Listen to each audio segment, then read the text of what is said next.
ቀጣይ ዓመት የባህር በር ባለቤት ነን። ቃል በቃል እንደዚህ አይደለም የተባለው። ቃል በቃል እንደዚህ አልተባለም። የተባለው ቀጣዩን ገና አሰብ ላይ ነው የምናከብረው ነው የሚለው። ይህንን ያሉት አምባሳደር ዲና ሙፍቲ ናቸው። አምባሳደር ዲና ሙፍቲ እንግዲህ አንድ የመንግስት ባለስልጣን ናቸው። የፓርላማ ውስጥ አንድ ቋሚ ኮሚቴ ውስጥ ተሳትፎ ያደርጋሉ። የውጭ ጉዳይ ይሁን ምናምን እንደዚህ ተሳትፎ ያደርጋሉ። እሳቸው ናቸው በቀጣይ ዓመት ገናን የምናከብረው አሰብ ላይ ነው የሚል ነገር የተናገሩት። እንግዲህ ቀጣይ ዓመት አሰብ ላይ ነው ገናን የምናከብረው ማለት በሌላ አገላለጽ ቀጣይ ዓመት የባህር በር ባለቤት እንሆናለን እንደማለት ነው። ሲተረጎም ያ ነው ትርጉም የሚሰጠው። አሰብ ላይ የምናከብርበት ምክንያት አሰብ የኛ ይሆናል እያሉን ነው። እንግዲህ አሁን ደግሞ አሰብ የኢትዮጵያ ነው፣ አሰብ የኢትዮጵያ ነው የሚል እንቅስቃሴ አለ። ስለዚህ ቀጣይ ዓመት ይሄ እንቅስቃሴ ውጤት ያመጣል፣ ስኬት ያገኛል እና አሰብ የኛ ይሆናል የሚል ትርጉም አለው እና የባህር በር ባለቤት እንሆናለን እንደማለት ነው። እንግዲህ ይሄን በተለያየ አይነት መንገድ ሲተነተን ሀሳብ ሲሰጥበት አይተናል። የተለያዩ ሚዲያዎችም ሰዎችም በዚህ ጉዳይ ላይ ሀሳባቸውን ሲሰጡ ሲያንሸራሽሩ ተመልክተናል። በሁለት አይነት መልኩ ጉዳዩን ልናየው እንችላለን።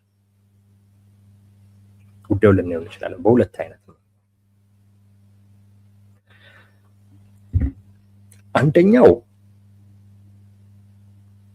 አይ ቲንክ ይሄ የባህር በር አጀንዳን ከማንሳት ጋር በተያያዘ መንግስት ያገኛቸው ጥቅሞች አሉ። እነሱን ነገሮች ከማስቀጠል አኳያ ሊሆን ይችላል እንላለን በአንድ በኩል። በሌላ በኩል ደግሞ እውነትም ሊሆንም የሚችልበት እድልም ደግሞ ጭምር አለ። አንደኛው ኦልሬዲ ለፕሮፓጋንዳ በሉት ልክ አቶ ሽመልስ አብዲሳ ኢሬቻን ቀይ ባህር ላይ እናከብራለን እንዳሉት አይነት ነገር እና እስካሁን ድረስ ኢሬቻን ቀይ ባህር ላይ ማክበር እንዳልተቻለው ስንት ኢሬቻ አለፈ። እሳቸው ቀጣይ ዓመት ነበር እንደዚሁ ያሉት። ከዛ በኋላ አይ ቲንክ አንድ ሁለት ኢሬቻ አላለፈም። በአንድ በኩል እንደዛ ሊሆን ይችላል የአቶ ሽመልስ አብዲሳ አይነት ንግግር፣ በሌላ በኩል ግን ሊሳካም የሚችል ተጨባጭም የሆነ ነገርም ሊሆን ይችላል። እሱንም ሊጠቁም ይችላል እና በሁለቱም በኩል እናየዋለን። ከመጀመሪያው እንጀምር። የኢትዮጵያ መንግስት የባህር በር ባለቤትነትን በሚመለከት በህዝቡ ውስጥ በጣም ከፍተኛ የሆነ ጥበቃ ፈጥሯል። የፕሮፓጋንዳ እንቅስቃሴው በህዝቡ ውስጥ በጣም ከፍተኛ የሆነ ጥበቃ ፈጥሯል። አሁን እንግዲህ መተው የሆነ ጊዜ ደግሞ እንዲመቻኮል የለብንም ምናምን ሊሉ እንደሚችሉ ምገምታለሁ። ብቻ ግን ያው ራሳቸው ናቸው እንግዲህ ቀጣይ ዓመት ምናምን እየተባለ ነገ እየተባለ ነገሩን የሚያቻኩሉት የሚያፈጥኑት ራሳቸው የመንግስት ሰዎች ናቸው። አንዳንድ ጊዜ ችኮላ ይታያል ምናምን ነገር ስለሚባል ነው ይሄንን የማነሳው። ችኮላው ዝም ብሎ ይመጣ አይደለም፣ ራሱ መንግስት የፈጠረው ነው። ይኸውላችሁ አንድ የባህር በር አጀንዳ ከአሰብ ጋር ሲያያዝ ችኮላን ይፈጥራል። ከአሰብ ጋር ሲያያዝ አሁን የኢትዮጵያ የባህር በር አጀንዳ ከሁለት አካባቢዎች ጋር የተያያዘ ነው። አንደኛው በሶማሌላንድ በኩል የተያያዘ ነው። ማንም ሰው በዛ በኩል ስላለው ነገር አይጠይቅም።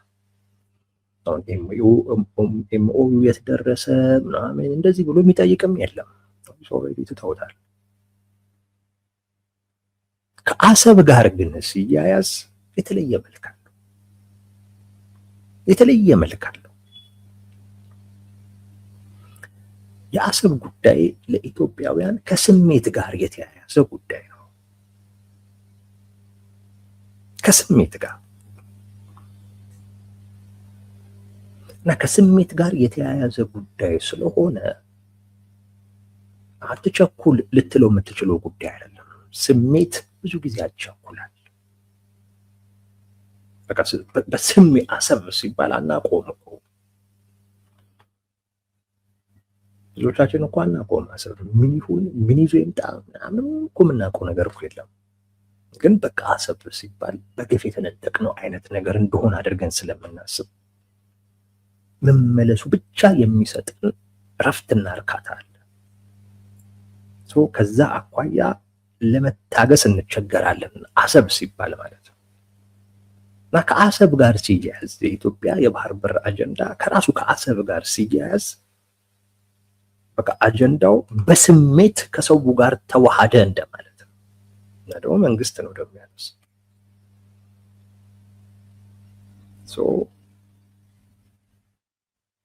ይሄ ከአሰብ ጋር መያያዙ በራሱ ሰው ጥበቃው ከፍ እንዲል ያደርጋል። ስለ አሰብ ብልጽግና ምንም አዲስ የነገረን ነገር የለም። ስለ አሰብ ሊባል የሚችለው ነገር በሙሉ ተብሏል። ከሱም በፊት ማለት ነው። አሁን ከሱም በኋላ የተባለ ነው። ያንኑ መድገም ነው ያለው እና ብዙም የሚወራለትም ነገርም አይደለም። አሰብ በቃ ብዙ ለኢትዮጵያ ሕዝብ የምትነግረው ነገር አይደለም። እንዳልኩ ብዙ ነገር ተነግሮት አሁን የተነገረውን ነገር በሙሉ ሊያስታውሰው ይችላል። ግን ኦልሬዲ ስሜት ፈጥሯል እና የኢትዮጵያ ሕዝብና አሰብ ግንኙነታቸው የስሜት ግንኙነት ኦልሬዲ የሆነ አካል ሆኗል። አሰብ በኢትዮጵያ አእምሮ ውስጥ የሆነ አካል። ስለዚህ ልክ እሱን ተች ስታደርገው ፊል ያደርጋል ሰው እና በራሱ ከፍ ያለ ጥበቃ ይፈጥራል ማለት ነው። አንዱ እሱ ነው። ሁለተኛ ጉዳዩን የያዘው መከላከያ ሰራዊት ነው። መከላከያ ሰራዊት ያዘው ማለት በቃ መከላከያ ሰራዊት ማለት የመጨረሻው ኃይል ማለት ነው። የትኛውም መንግስት ፍላጎቱን ለማሳካት በመጨረሻ የሚመርጠው ኃይል መከላከያ። የትኛውም መንግስት ፍላጎቱን በጦርነት ባያሳካ ይመርጣል። ምክንያቱም ጦርነት ወጪ ያለው ቢቻል በሰላማዊ አይነት መንገድ ወይም ደግሞ የአካል ዝም ብሎ ቢሰጠው ደስ ይለዋል። በዲፕሎማሲ መልኩ ምናምን እንደዛ ቢያገኝ ደስ ይለዋል። ነገር ግን በዛ የማይሆን አይነት ነገር እንደሆነ ሲሰማቸው ወይም ያ አይነት ግንዛቤ ሲኖር በቃ ኃይል የሚጠቀሙት የመጨረሻው አይነት አማራጭ ላይ የአሰብን ጉዳይ የኢትዮጵያ መከላከያ ሰራዊት በባለቤትነት ያዘው ማለት እና ጄኔራሎቹ እየወጡ ተናገሩ ማለት ይኸውልህ ከነሱ ስለ አሰብ ምሁራዊ ትንታኔ አትጠብቅም። ከነሱ ስለ አሰብ እውቀት ምናምን የሚሆን ነገር አይደለም የምትጠብቀው። ከጄኔራል እሱን አትጠብቅም። ጄኔራሉ ሄዶ ጨብጦ እንዲያመጣልን ነው የምትፈልገው። ያንን ነው ከጄኔራል የምትጠብቀው። ስለ ባህር በር አስፈላጊነት ጄኔራል ሊነግርህ አይችልም።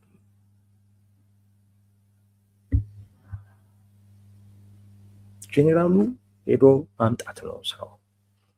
የባህር በር ለዚህ ነው የሚያስፈልገው ኢትዮጵያ ምናምን እንደዚህ አይነቱን ትንታኔ የሚያው ላይ ያለ አካል ምናምን ከዛ ብትሰማው ይበልጥ የሚጠቅመው ሊያወራው የሚገባው እሱ አይነት ሰው ነው። እና ልክ መከላከያ ጉዳዩን በባለቤትነት ያዘው እና በአብዛኛው የጦር መኮንኖች እየወጡ ነው ስለ አሰብ የሚናገሩት። በቃ ያንን እኮ ስታይ በቃ የኢትዮጵያ መንግስት ወስኗል ነው የምትለው።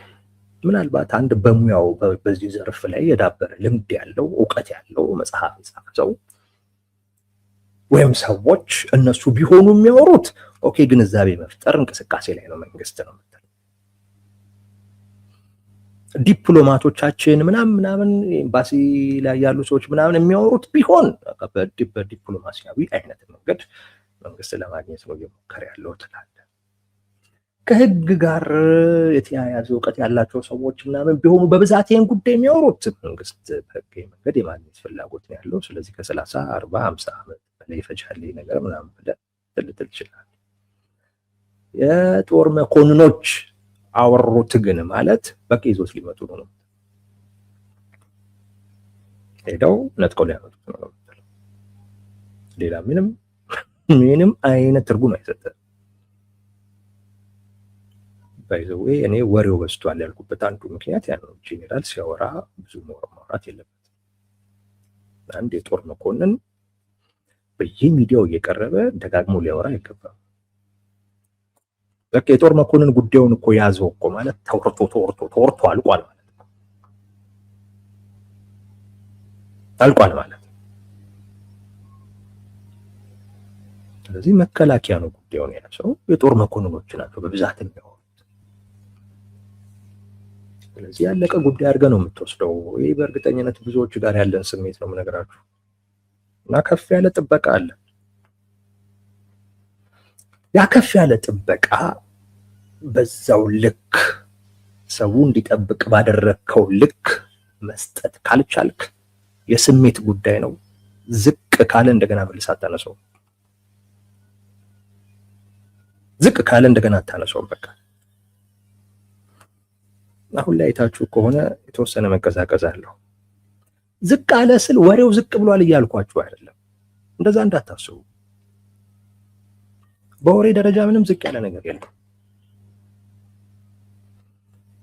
ዝቅ ብሏል ማለት ይኸውላችሁ የጦር መኮንኖች ናቸው ሲያወሩ የነበረው። በቃ የጦር መኮንኖች በየጊዜው አያወሩም እንዲህ አይነት ነገር። በቃ የጦር መኮንን አወራ ማለት አንዴ ወይ ሁለቴ ነው የሚያወራው። ከዛ በኋላ ሄዶ በቃ ሊያመጣው ነው። በቃ እሱን ነው የምትጠብቀው እንጂ ጄኔራሎች የመድረክ ባገኙ ቁጥር ስለ ባህር በር አስፈላጊነት ምናምን ማናቸው እነሱ ለኛ እንደዚህ አይነት ነገር የሚነግሩ እንዴ? በዚህ ጉዳይ እኮ ባለሙያዎች እኮ አሉ። በዚህ ጉዳይ መጽሐፍ የጻፉ እኮ አሉ። በዚህ ጉዳይ ብዙ ጥናት ምርምር እኮ ያደረጉ እኮ አሉ። አንድ የጦር መኮንን ሄዶ ነው ማምጣት ነው ያለበት። በእንደዚህ አይነት ጉዳይ ግንዛቤ ፈጣሪ አይደለም የጦር መኮንን። ግንዛቤ ለመፍጠር በዚህ ጉዳይ ላይ ሙያቸው የሆኑ ጥናት ያደረጉ ምርምር ያደረጉ እንደዚህ አይነት ሰዎች አሉ። ተቀዛቅሷል ስላችሁ ጄኔራሎቹም ወሬውን አበዙት እያልኳችሁ።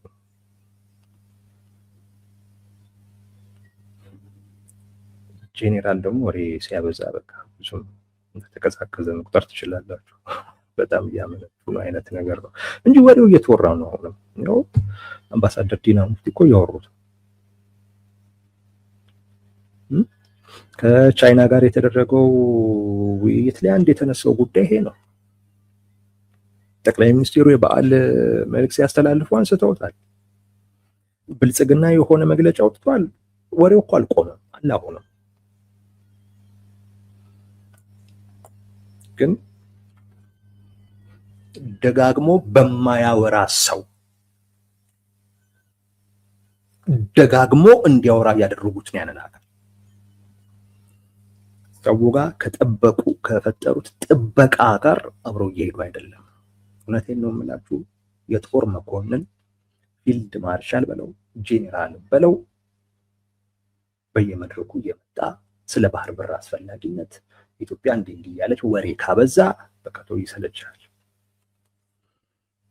ምክንያቱም ያ ሰው ወሬ ስራው አይደለም። ያ ሰው ስራው ማውራቱ አይደለም። እንደነገርኳችሁ ነው። ስለ አሰብ አዲስም ነገርም አይነገርም። ግን ይነገረውም ሰው ከተባለ በጄኔራሎች በኩልም መሆን የለበትም። ጄኔራል እኮ ሄዶ በቃ ነጥቆ ሊያመጣ እኮ ግንዛቤ መፍጠር ስራ ላይ ከሆንክ ግንዛቤውን ሊፈጥሩ በሚችሉ ሰዎች ነው ጉዳዩን የምታስይዘው። ኤኒዌይስ አሁን ላይ ትንሽ የሰው ስሜት እንትን ዝቅ ያለ ነገር ነው። የስሜት ጉዳይ ነው። የባህር በር አጀንዳ በተለይ የአሰብ ጉዳይ ሲሆን ለኢትዮጵያ የስሜት ጉዳይ ነው። የአሰብ ጉዳይ በቃ የአሰብ ጉዳይ የስሜት ጉዳይ ነው። የስሜት ጉዳይ ደግሞ ከፍም ሲል ምክንያት የለውም፣ ዝቅም ሲል ምክንያት የለውም። በቃ ሰልችቶት ወሬው ሰው ዝቅ ሊል ይችላል ስሜቱ። እና አንዱ እንግዲህ አምባሳደር ዲና ሙፍቲ ቀጣይ ዓመት ምናምን ነገር ያሉት ከዚህ ጋር ተያይዞ ሊሆን ይችላል። የሰው ስሜት ዝቅ እያለ ስለሆነ እንዳልኳችሁ ነው። የስሜት ጉዳይ ዝቅ ሲል ምክንያት ላይኖር ይችላል። እኔ ግን እንደነገርኳችሁ ደጋግሞ ማውራት የሌለበት አካል አንድ ሁለቴ አውርቶ ግን በሶስተኛው እርምጃ መውሰድ ያለበት አካል ከሶስቴ ከአራት ጊዜ በላይ እንዲያወራ ያደረጉት ነው። ወሬው ከሆነ በጣም መቅደም ያለበት ይሄ ስራቸው የሆኑ አካላቶች ያደርጉት። ጄኔራል የሚያወራው በቃ የመጨረሻው ጉዳይ ላይ ሲደረስ ነው። ጠቅላይ ሚኒስትሩ እኮ ብለዋል፣ ተለማምጠናል፣ ከዚህ በላይ አንለማመጥም እኮ አሉ። እሱ ንግግር ማንን ነው እንዲያወራ የምታደርገው? በዚህ ንግግር ውስጥ ጄኔራሉ ነው። በቃ ይህ ተለማምጣል ጨርሰሃል ኦልሬዲ አሁን። ስለዚህ ማን ነው እንዲያወራ የምታደርገው? ጄኔራሉ። ሰው ልክ እሱ ሲያወራ በተጠበቀው ምንድን ነው በቃ ልምምጥ የለም ምን የለም አሁን ወደ ተግባር ሊገባ ነው የሚል አይነት ነገር ነው የምትጠብቀው። ግን በኢትዮጵያ መንግስት በኩል ያን ሰው እንዲጠብቅ አደረገውና እሱ ደግሞ እግር መጎተት ጀመረ እና እሱን ይሄ ሰው ጋር አሁን እየጠፋ ያለውን ስሜት መልሶ ለማንሳት ከሚደረጉ ሙከራዎች ውስጥ አንዱ የአምባሳደር ዲና ሙፍቲ ሙከራ አድርገን ልንወስደው እንችላለን። መንግስት የአሰብን ጉዳይ በማንሳት ያገኛቸው ብዙ ጥቅሞች አሉ።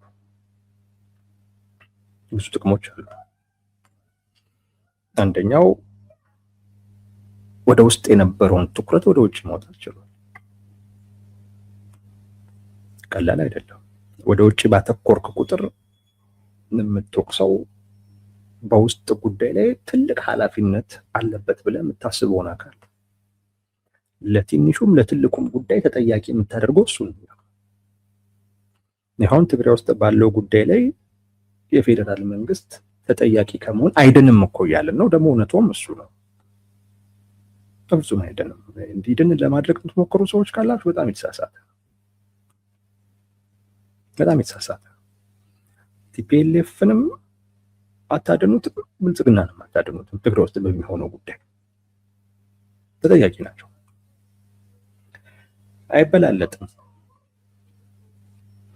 አንዳንዶች አበላልጠው የከሌ ይበልጣል የከሌ ያንሳል ምናምን የሚሉት ነገር አለ። ግን በፍጹም እንደዛ ማበላለጡም ተገቢ አይደለም። ግን ሁለቱም ድርሻ አላቸው እና ውስጥ ላይ ብታተኩሩ ለትንሹም ለትልቁም ነገር መንግስት ነው ተጠያቂ የምታደርገው። ለትንሹም ለትልቁም ነገር ከዚህ ከውስጥ ጉዳይ ወደ ውጪ ማውጣት ችሏል የሰውን ትኩረት። ብዙዎቻችን ትኩረት ወደ ውጪ ሆኗል እና በቃ የውስጥ ጉዳዩን ሁሉ መንግስት ላይ ሁሉ ጫና እንዳይፈጥርበት ትንሽ ትተነው ሁሉ ነበረ።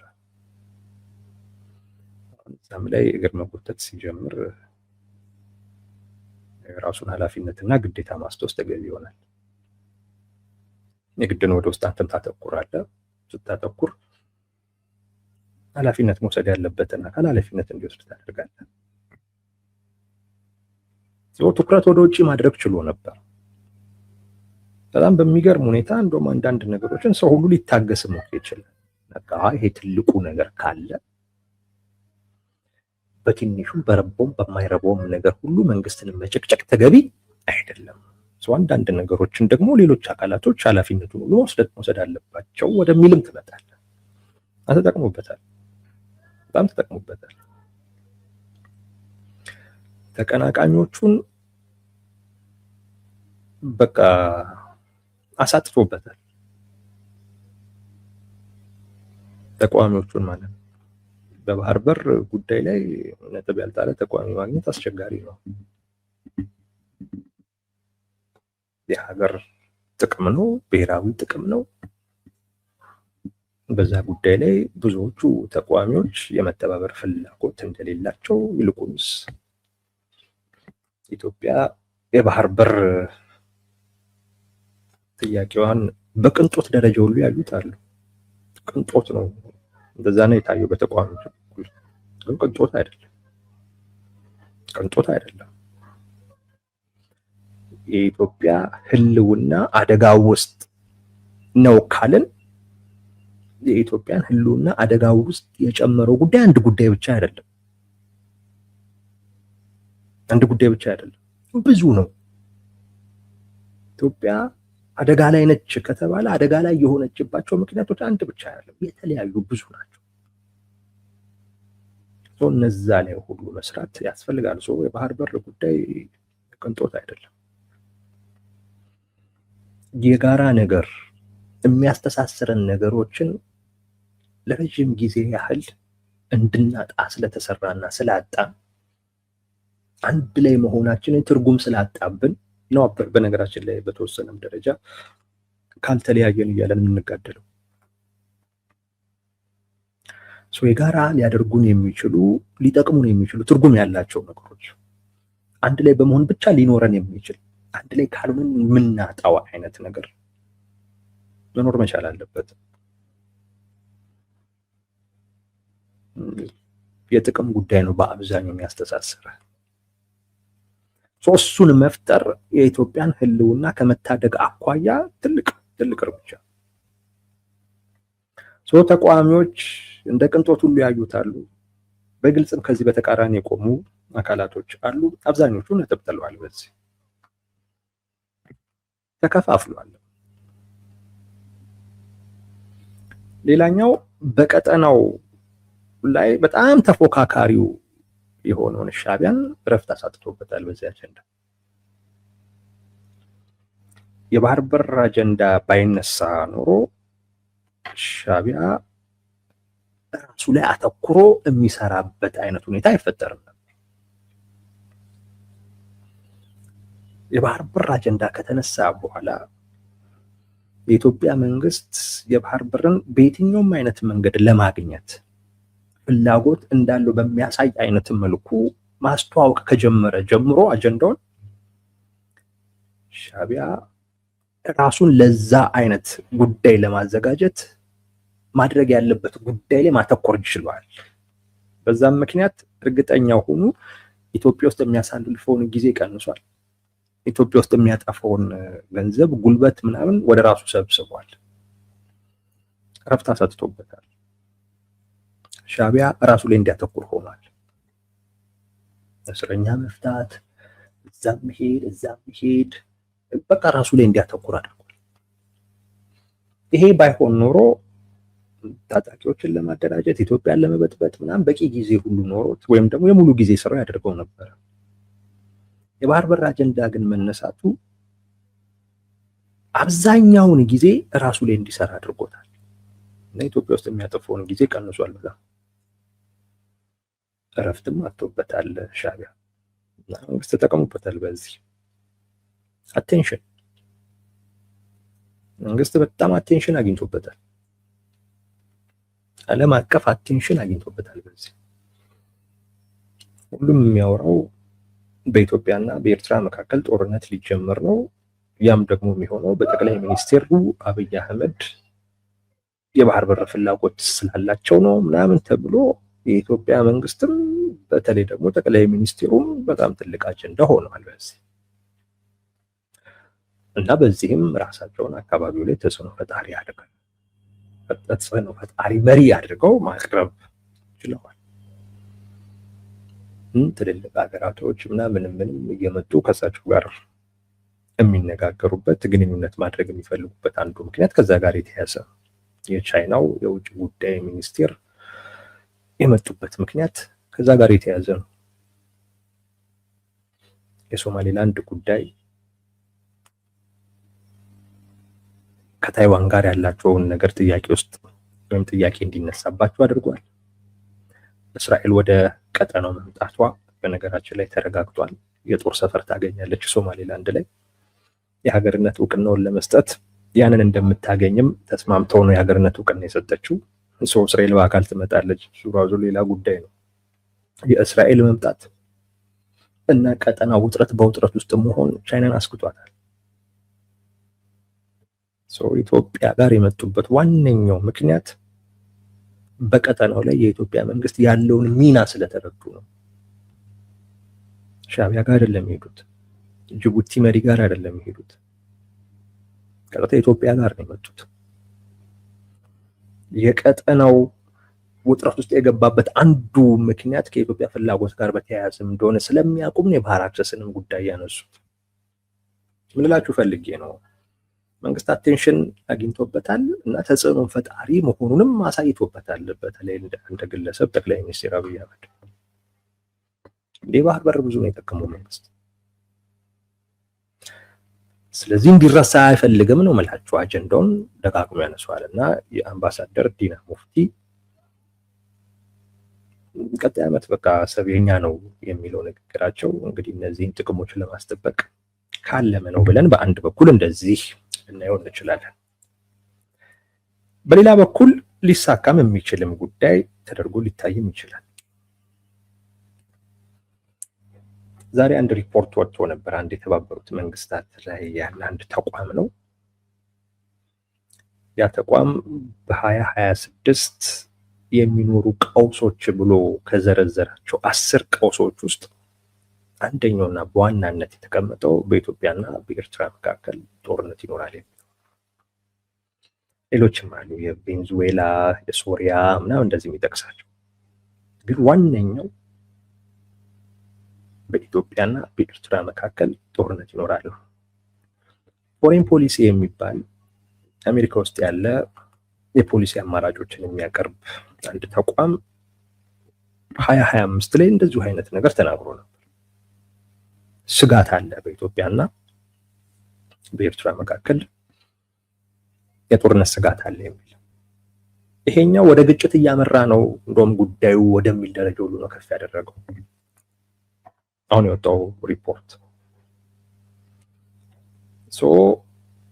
ጦርነት ውስጥ የመገባት እድሉ በጣም ሰፊ ነው። ጦርነት ውስጥ የሚገባ ደግሞ ከሆነ በእርግጠኝነት የኢትዮጵያ መንግስት ለዚህ ፍላጎቱ ነው የሚዋጋው። እነሱ በኢትዮጵያና በኤርትራ መካከል ውጥረት አለ፣ ወደ ጦርነት የመገባት እድል አለ የሚለውን አስፍተን ማየት እንችላለን። በነገራችን ቲፒኤልኤፍ ጦርነት ቢጀምር የኢትዮጵያ መንግስት ወደ ትግራይ አይደለም የሚዘምተው። የኢትዮጵያ መንግስት የሚዘምተው ወደ አፋር፣ በአፋር በኩል ወደ ኤርትራ። ምንም ጥያቄ የለውም። የሁለቱን ጉዳይ በጣም አስተሳስሮታል። ስለዚህ ቲፒኤልኤፍ ጦርነት ቢጀምር ለቲፒኤልኤፍ ብሎ ያዘጋጃቸው አካላቶች አሉ። እነሱ ያን ይከላከላሉ። መንግስት ግን ቀጥታ ኤርትራ ጋር ነው የሚሄደው። የኤርትራ መንግስት ዝም እንኳን ቢል ነው የምላችሁ፣ ቲፒኤልኤፍ ጦርነት ከጀመረ የኢትዮጵያ መንግስት ሰበብ ብቻ ነው የሚፈልገው። ምክንያት ብቻ ሳይሆን ሰበብ ብቻ ካገኘ ሁሉ ይዋጋ አይነት ነገር ነው የሚመስለው። ወደ ጦርነት የመገባት እድሉ በጣም ሰፊ ነው። ወደ ጦርነት ደግሞ ከተገባ እንዳልኳችሁ የኢትዮጵያ መንግስት ለዚህ ትልቁ ፍላጎቱ ሲል ነው የሚዋጋው። ካልሆነ አክሳሪ ነው፣ ትርፍ የለውም፣ ምንም ትርፍ የለውም። በጦርነት ተደርጎ የኢትዮጵያ መንግስት ምንም ሳያገኝ ጦርነቱ ቢጠናቀቅ በጣም ትልቅ ኪሳራ ባለፈው በነበረው የትግራይ ጦርነት ምን ያህል ኪሳራ እንዳስተናገደ ታውቃላችሁ። አሁንም ደግሞ ራሱም እንደዚሁም ከኤርትራ ጋር፣ በነገራችን ላይ ከኤርትራም ጋር ጦርነት ከተጀመረ በተመሳሳይ ከቲፒኤልኤፍም ጋር ይጀመራል። የማይቀር ጉዳይ ነው። የተሳሰረ ነው የሁለቱ ጉዳይ። ተነጣጥሎ የሚታይ አይደለም። ስለዚህ አሁንም ተመሳሳይ አይነት ኪሳራ ውስጥ መግባት መንግስት አይፈልግም።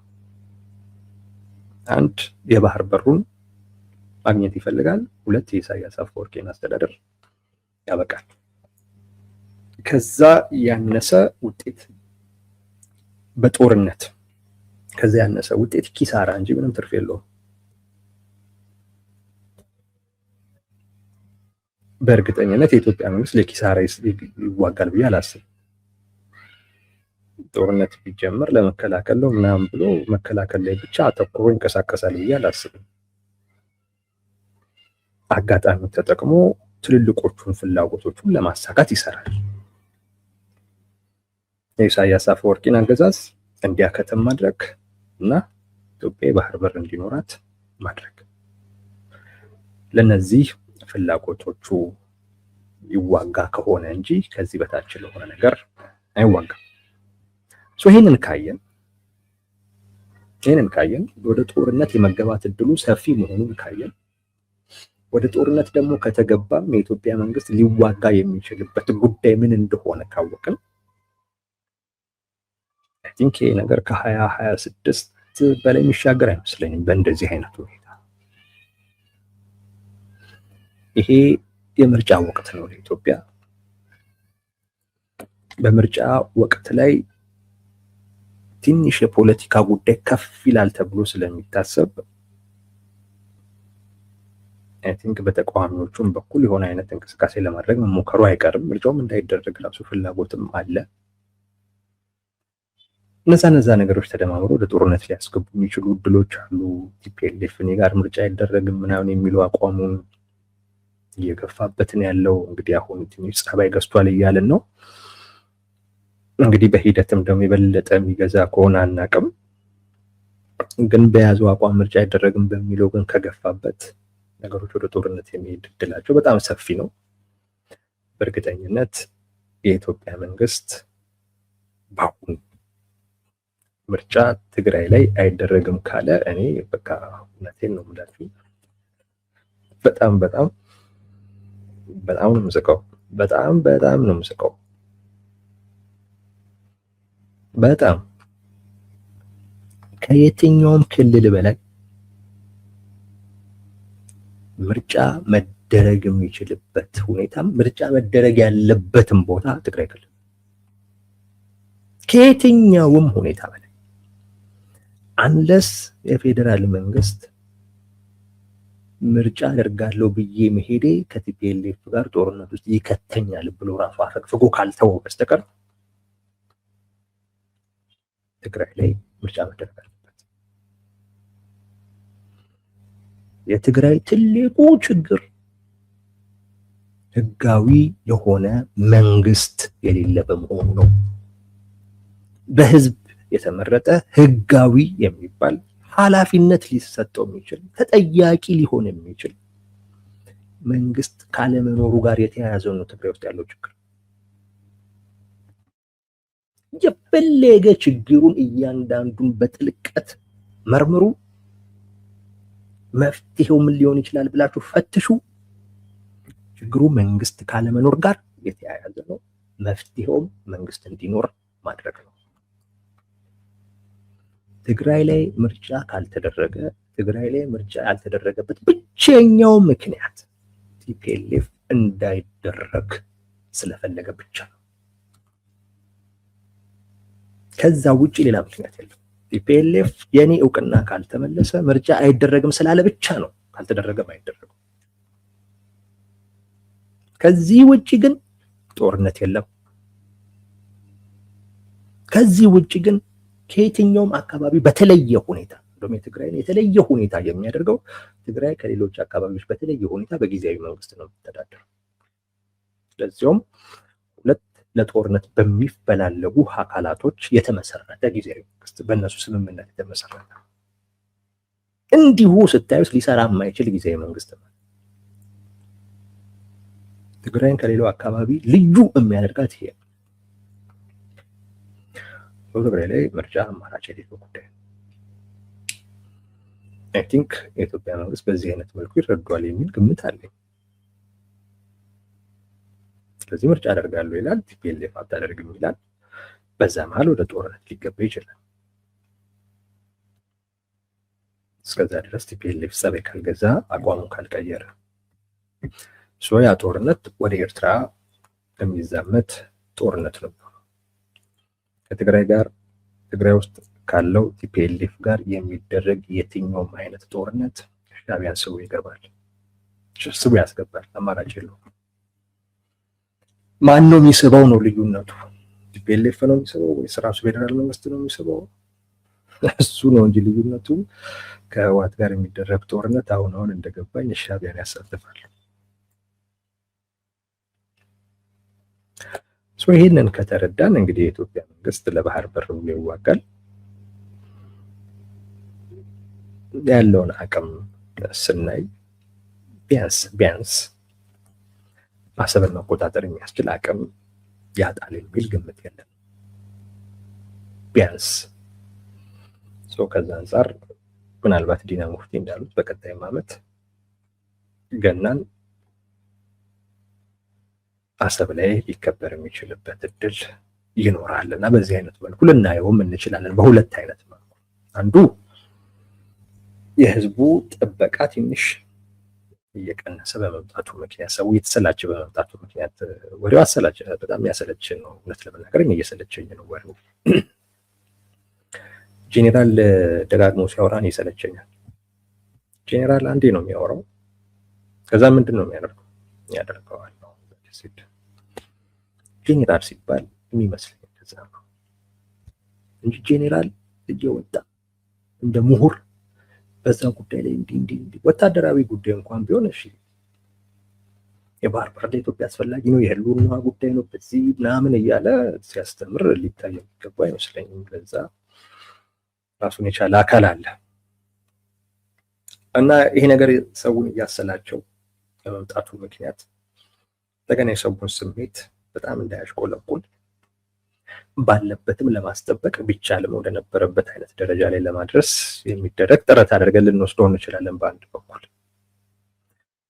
በሌላ በኩል ደግሞ ሊሳካ የሚችልም ጉዳይ ይሆናል። በተለይ በኢትዮጵያና በኤርትራ መካከል ያለው ውጥረት ወደ ጦርነት የማምራት እድሉ ዕለት ተዕለት እየጨመረ በመምጣቱ ምክንያት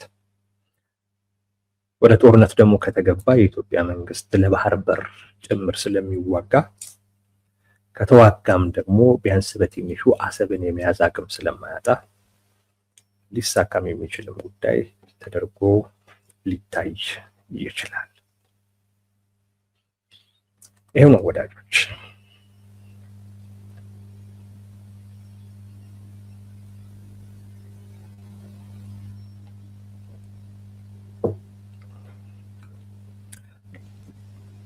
የአቶ የአምባሳደር ዲና ሙፍቲ አስተያየትን በዚህ መልኩ አይተነዋል።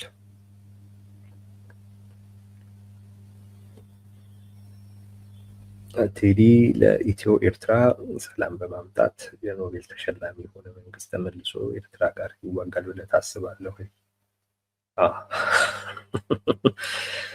የኖቤል ሽልማት ለሰላም ዋስትና አይሆንም እንደማለት ነው። ቃልቲው አንድ የተረዳነው ነገር እሱ የኖቤል ሽልማት ለሰላም ዋስትና አይሆንም በሚለው እንደዛ ይወሰድ።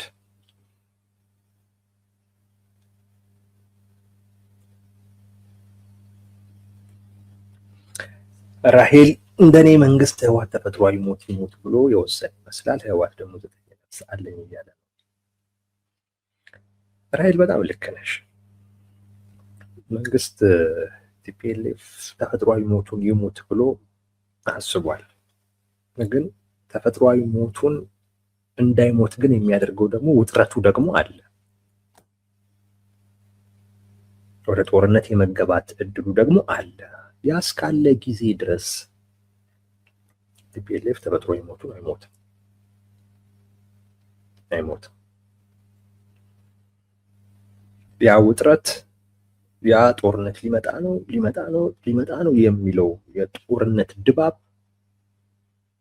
ቲፒኤልኤፍ እሱን እየተጠቀመ ነው እንግዲህ ነፍስ እየዘራ ያለው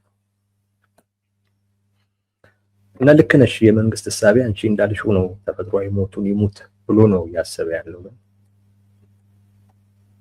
የሚሆን አይደለም።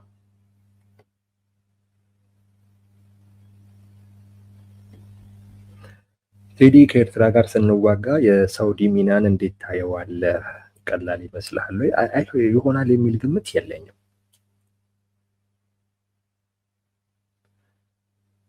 ይሆናል የሚል ግምት የለኝም።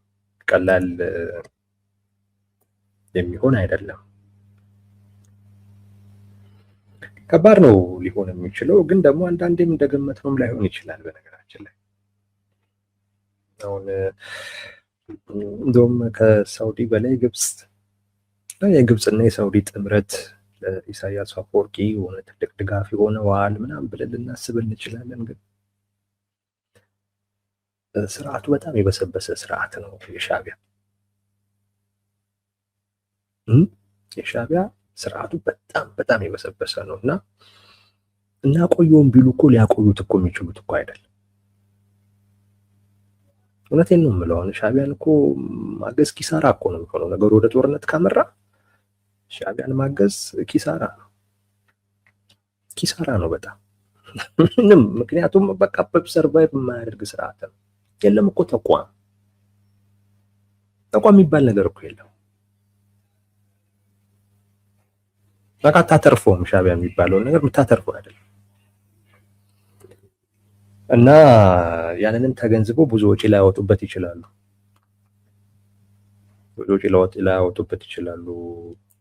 ኪሳራ ነው በሚል ስሌት ማለት ነው። ምናልባት በኤርትራ ውስጥ ከዛ በኋላ የሚመጣ አይነት መንግስት ካለ ከሱ ጋር የተሻለ ቅርብ ለመፍጠር ይሞክራሉ እንጂ ወደ ጦርነት የሚገባ ከሆነ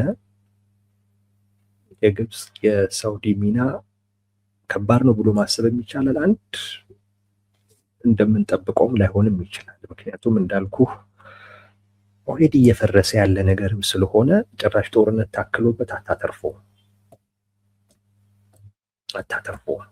አርጅቷል። ምን ታደርገዋለህ እኮ በቃ አሁን ዝም ብለህ እኮ ብትጠብቅም እኮ ኢሳያስ አፈወርቂ አሁን ወደ ዛኛው ዓለም ቢሄዱ ምንድን ነው የሚፈጠረው? ኦልሬዲ እኮ ኤርትራ ትፈርሳለች። ገባና ስታሰላው ኪሳራ ነው። ኢሳያስን ለማትረፍ መሞከር አይ ቲንክ ከተፈጥሮም ጋር መታገል አይነት ነገር ነው የሚሆንበት። እኔ ያንንም የማስበው ለምን ያህል ጊዜ ቢኖረው ነው እንደዚህ የምታወጣለት? ከመጣበት የሆነ አደጋ ልታተርፈው ርብርብ የምታደርግበት ምክንያት ለምን ያህል ጊዜ ልታቆየው ፈልገህ ነው? እኔ በነገራችን ላይ አሰብን ለመያዝ የሚደረጉ ጦርነት ብዙ ከባድ የማይመስለኛል። ከዚህም አንፃር ብዙም ከባድ የማይመስለኝ ኢንቨስት አያደርጉበትም ነው የምልህ። ሻዕቢያ ላይ ምንም ኢንቨስት አያደርጉበትም። የኢትዮጵያ መንግስት ምን እንደያዘው አላቅም፣ ወይ ጠንከር ያለ ምክንያት ወይንም ሰበብ እየጠበቀም ከሆነ አላቅም። ግን ነገሩ ወደ ጦርነት ካመራ ምንም አትጠራጠሩ እኔ ያህል ብዙ ጊዜ የሚወስድ አይደለም። ሻዕቢያ ከሌ ያለኝ ቢልም እንደውም ከነሱ ይልቅነት ቲፒኤልኤፍን መፍራት ነው የሚሻለው። እነሱ ሻዕቢያ የህልውናቸው ጉዳይ ስለሆነ እሱ ጠፋ ማለት ለነሱ አደጋ ስለሆነ በጣም ሊያስቸግሩት ይችላሉ። እነ ሳውዲ እነ ግብጽ ግን እኮ መንግስት እኮ ናቸው። ነገሮችን ከጥቅም አንጻር እኮ አይተው ነው። ኢሳያስ ብቸኛ አማራጫቸው እኮ አይደለም። ከዚህ ውጪ ያዩታል። በእድሜም በምንም በጣም የገፋ ሰው ነው። የጤናውም ጉዳይ እነሱም ጋር ስለሚታከም ይገባቸዋል። እና ለምን ያህል ጊዜ ሊጠቅመን ነው ኢንቨስት የምናደርግበት? ቢያንስ ከዚህ ጦርነት ሰርቫይቭ እንዲያደርግ ብዙ ማውጣት እኮ አለባቸው። እሱን ያሰሉና ትንሽ ወጪውና ገቢው ሲመጣ ሲነጻጸር አክሳሪ መሆኑን ስለሚረዱት ብዙ አያወጡበትም የምልህ ለዛ ነው። አብዛኛው ወደዚህ መጣን አሰብ ጋር ገባን ምናምን የሚባሉ የግብጽ ምናምን እንቅስቃሴ የምታየው የኢትዮጵያ መንግስት ሊወስድ የሚችለውን እርምጃ እንዲቆጥብ ለማድረግ ካልሆነ በስተቀር ወደ እርምጃ ከተገባ በኋላ ብዙ አስቸጋሪ የሚሆን አይመስለኝም ሙሌ።